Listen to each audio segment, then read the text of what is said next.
Dólar y devaluación en Bolivia. Boletín número 5. ¿Qué tipo de industrialización para la Bolivia del siglo XXI? Semana del 4 de julio de 2023. ¿Está Bolivia industrializada? Definitivamente no, nunca lo estuvo, y cada día se aleja más de las tendencias mundiales de la cuarta revolución industrial, a pesar de la propaganda gubernamental que todos sabemos es engañosa, en el mejor de los casos desubicada y trasnochada, pero lo más probable mentirosa. No por nada la caracterización de la economía boliviana es de atrasada, dependiente, desconectada de los centros de innovación, ciencia y tecnología, con un modelo primario exportador totalmente dependiente de la explotación de los recursos naturales, que de remate derrochan a manos llenas los excedentes y rentas que genera, promoviendo una masiva corrupción en la asignación de los recursos públicos, tanto de consumo, gasto corriente como inversión, todos ellos insostenibles e improductivos. Esto con relación al tercio de la economía formal. En cuanto al resto mayoritario de la economía, predomina la informalidad del contrabando y el autoempleo, la ilegalidad del narcotráfico, llegando últimamente al delito y al crimen, una vez que se pone en evidencia los canales de articulación entre narcotráfico y economía formal, o ambos con el gobierno. ¿Estuvo alguna vez Bolivia industrializada? Definitivamente no, si consideramos los estándares de productividad y competitividad de diferentes periodos históricos, por lo menos en las épocas colonial, republicana y por supuesto la plurinacional actual. La industrialización boliviana siempre fue tardía, dependiente y limitada. Se puede hablar de retrasos de hasta 50 años del punto de vista tecnológico, con los países líderes y de décadas aún con los países vecinos. Se limitó tradicionalmente a procesos de transformación relativamente simples en sectores como la producción de alimentos, textiles y vestimenta, con total dependencia en maquinarias y equipos de capital importados, y muchas veces hasta en el mantenimiento de las mismas. Los intentos de sustitución de importaciones a partir del Estado en la era de la CEPAL de las décadas del 50 y 60 del siglo pasado fueron igual tardías, tímidas y sin una coherencia estratégica con visión integral de desarrollo económico, con resultados parciales mediocres que finalmente fueron revertidos y barridos por la ola neoliberal y el imperio del contrabando de las décadas del 80 y 90 posteriormente. ¿Participó Bolivia de la primera revolución industrial? Definitivamente no. Se entiende por primera revolución industrial el proceso de especialización del factor de producción trabajo en centros urbanos a partir de innovaciones tecnológicas y organizacionales, que surgieron como resultado del motor a vapor. Los principales referentes industriales de este periodo fueron el advenimiento del ferrocarril y del barco a vapor, y la industria textil. Este proceso se originó el siglo XVII y tuvo su mayor apogeo durante el siglo XIX, con Inglaterra primero y luego el norte de Europa como centro geográfico.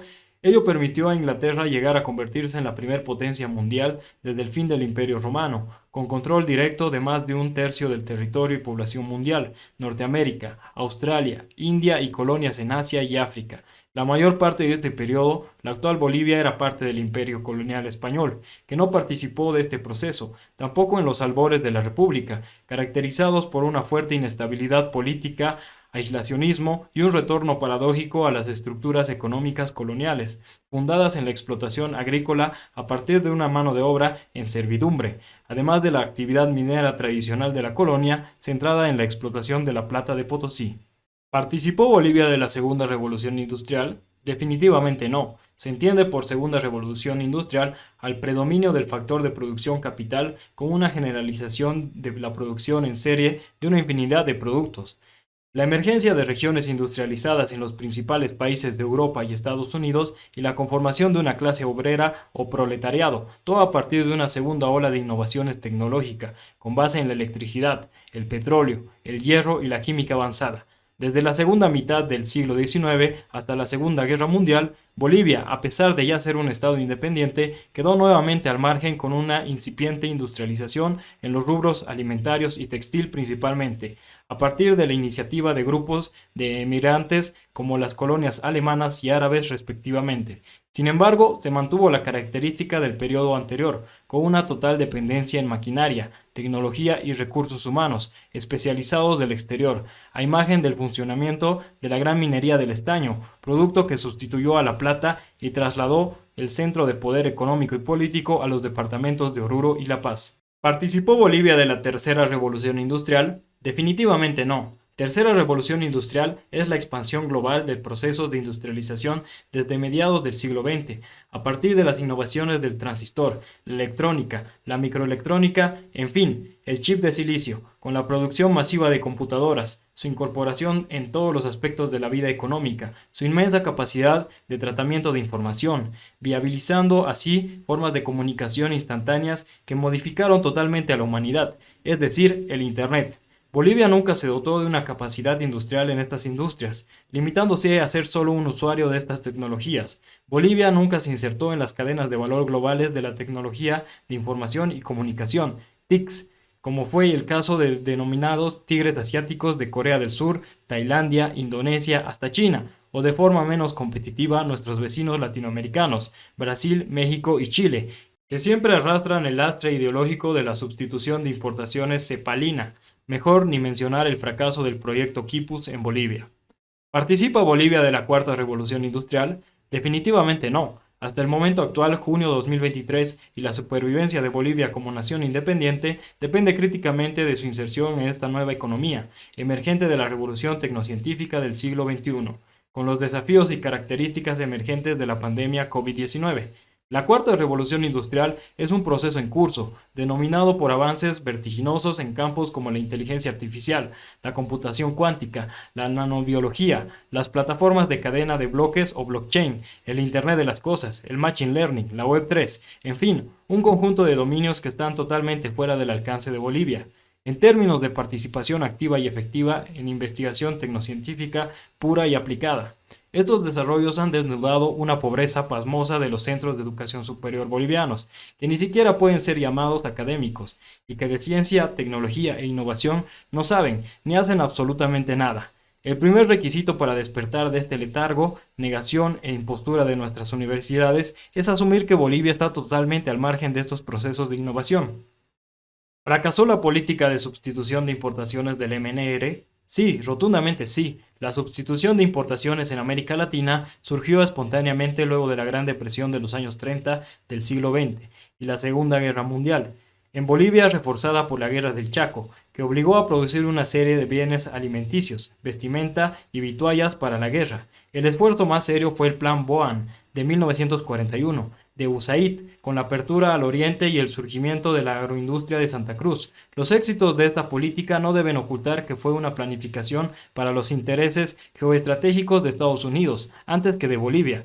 Luego el gobierno que surgió en 1952 bajo el Movimiento Nacionalista Revolucionario, MNR, adoptó tardíamente una sustitución de la importación a la CEPAL, articulada en torno a la Corporación Boliviana de Fomento, que se creó en 1942, bajo el Plan Bohan, es decir, no fue una propuesta original de Gran Revolución Nacional, que solo fue discursiva y más bien desarticuló la producción agrícola, con una reforma agraria que fracasó en lo productivo.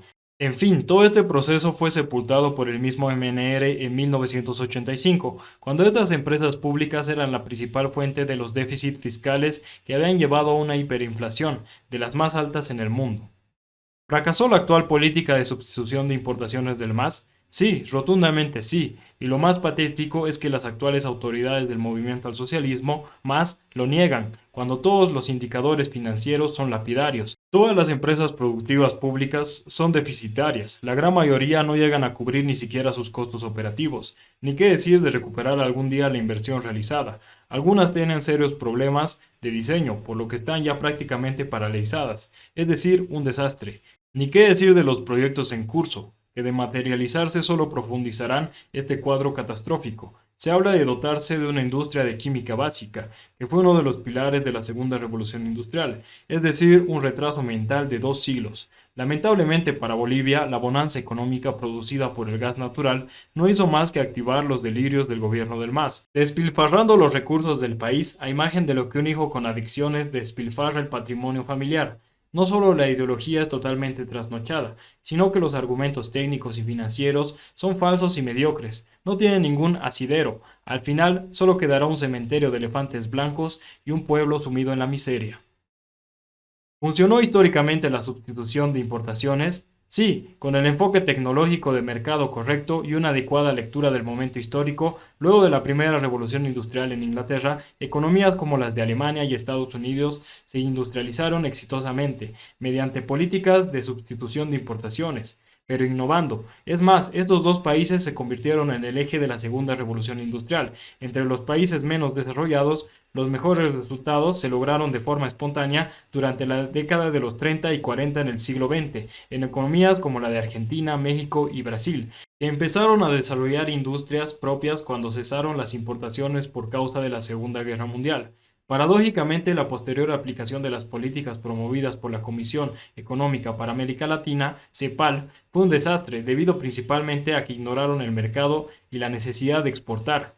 Contrariamente, las políticas de industrialización llevadas adelante por los países del sudeste asiático, concentradas en sectores de alta innovación tecnológica y fuertemente orientadas a la exportación, fueron un éxito rotundo, siendo China su mayor exponente.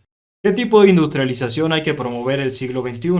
La industrialización 4.0 o la industria de la cuarta revolución industrial, que está fundada en la tecnociencia, la investigación, el diseño y desarrollo tecnológico, que está directamente asociada con los grandes centros de innovación tecnológica, que aglutinan universidades, empresas, fondos de capital de riesgo y muy frecuentemente una participación inteligente del Estado, generando las mejores condiciones de entorno para que el espíritu creativo e innovador florezca, muchas veces apoyando directamente programas y proyectos de investigación y desarrollo por el carácter estratégico de esta industria para el liderazgo internacional de las naciones. La industria 4.0 supera cualquier concepto tradicional de industrialización. Se trata de un nuevo paradigma. Ahora estamos en tiempos post-COVID, donde categorías como la globalización ya no tienen sentido. Es la era del gran reseteo o gran reinicio económico, con la crisis de cadenas de abastecimientos o chain supply, como ejemplos de estos nuevos desafíos, muy desafiantes pero también llenos de oportunidades. ¿Podría Bolivia desarrollar una industria 4.0? Bolivia debe desarrollar una industria 4.0 o perecer como nación independiente. No es una cuestión de voluntad o de poder, sino de supervivencia. Lo primero es poner la casa en orden, donde estamos con serios problemas de inestabilidad política y una profunda crisis económica, en ciernes volviendo a hacer resonar los diagnósticos agoreros de Estado fallido. La verdadera solución a esta crisis de Estado pasa por la adopción colectiva de objetivos estratégicos, nacionales de mediano y largo plazo, acordes con las realidades de la actual economía del conocimiento y la cuarta revolución industrial. Para ello, el desarrollo efectivo de la ciencia, tecnología e innovación tendrá que estar al centro de un futuro plan de desarrollo, superando las actuales taras del sistema educativo en todos sus niveles, particularmente del universitario, que es un fraude total para la sociedad en su conjunto. Una vez que se tengan resueltos y dominados estos problemas, Bolívar podrá también aportar a la humanidad con su gran acervo tecnocientífico ancestral. ¿Qué características debería tener una industria 4.0 en Bolivia? La industria 4.0 en cualquier parte del mundo se trata de talento e innovación, talento tecnocientífico y un ecosistema favorable a la innovación. Bolivia tendría que tener capacidades institucionales estatales que le permitan identificar, desarrollar y promover el talento dormido en su territorio, en primer lugar, y luego tener la capacidad de atraer talento de otros países alrededor de potentes centros de innovación tecnocientífica. El desarrollo de una industria 4.0 es un tema de seguridad nacional y debe ser tratado como tal, concentrando todos los recursos disponibles en el país para el logro de estos objetivos nacionales. Las alianzas entre estados son también importantes en materia de transferencia tecnocientífica. Además de lograr acuerdos con los socios empresariales transnacionales correctos, si consideramos que la divina providencia ha dotado a Bolivia con las mayores reservas mundiales de litio, para que pueda cumplir este cometido, tenemos que lamentar que el actual gobierno esté haciendo todo al revés. No solo despilfarró la bonanza del gas, sino que ahora está hipotecando la riqueza del litio de forma totalmente equivocada.